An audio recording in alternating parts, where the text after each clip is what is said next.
S'il y a quelques années, se faire voler son téléphone représentait déjà une perte financière, aujourd'hui elle peut être plus importante. Avec l'amélioration de la technologie et aussi les compétences des criminels, la perte de l'appareil peut devenir une petite perte par rapport à ce qu'un gagne peut faire s'il a accès aux documents, aux comptes de réseaux sociaux et, surtout, aux comptes bancaires de la victime. De nombreux vols ont eu lieu alors que la victime utilisait l'appareil et qu'il était donc déverrouillé. C'est ce vol où la personne passe en courant ou en roulant et vous arrache l'appareil des mains. Cela peut aussi arriver dans la circulation. Le but est d'obtenir le téléphone déverrouillé et d'avoir un accès plus facile aux informations, explique Iago Quim, président de l'Association brésilienne de cybersécurité.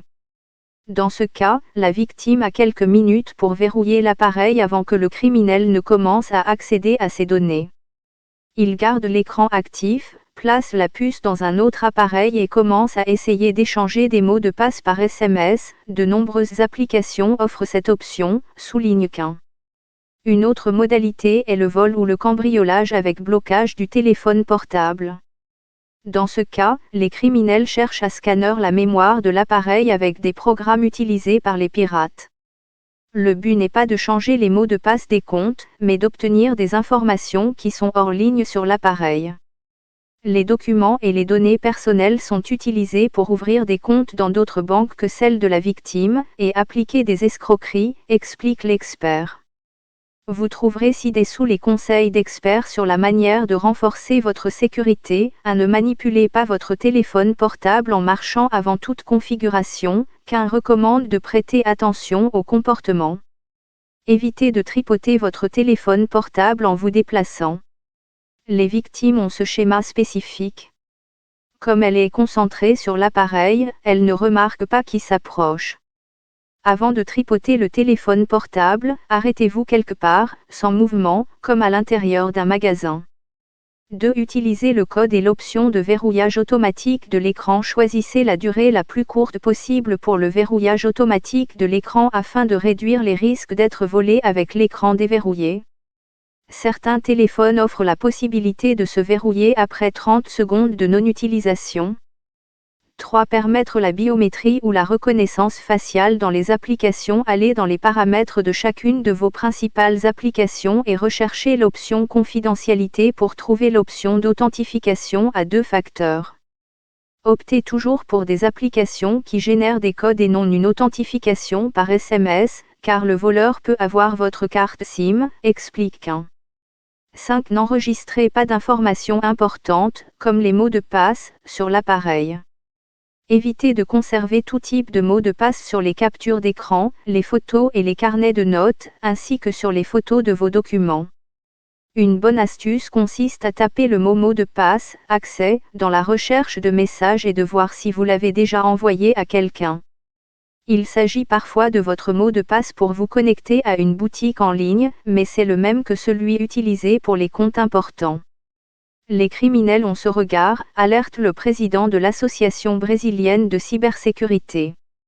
Si vous souhaitez conserver un numéro de téléphone mobile dans les paramètres de sécurité de vos comptes, il est préférable qu'il ne s'agisse pas du même numéro que celui que vous utilisez au quotidien. De cette façon, les criminels ne pourront pas modifier le mot de passe en demandant un nouveau code par SMS, puisque cette autre puce se trouvera dans la maison, et non dans l'appareil volé, explique Quim. Avant d'appeler la banque, de remplir un rapport d'incident ou toute autre action, appelez l'opérateur et bloquez la ligne. C'est ce qui empêchera le criminel de passer tout type d'appel ou de recevoir des SMS. Notez le numéro de protocole qui confirme la demande de blocage.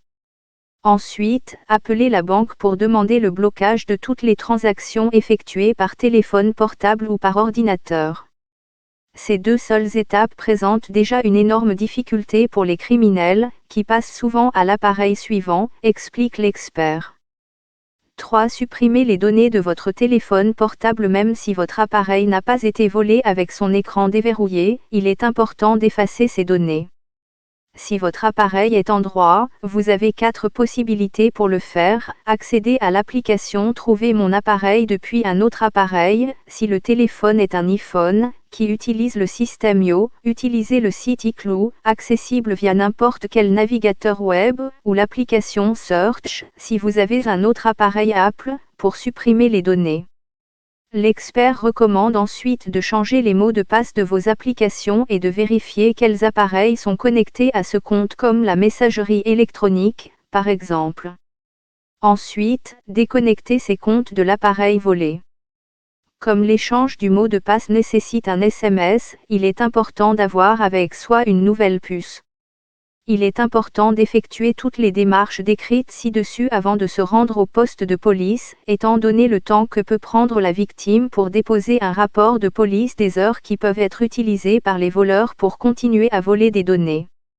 Si le criminel a essayé d'appliquer des escroqueries par le biais de ses réseaux sociaux, il est important de partager cette information avec la police.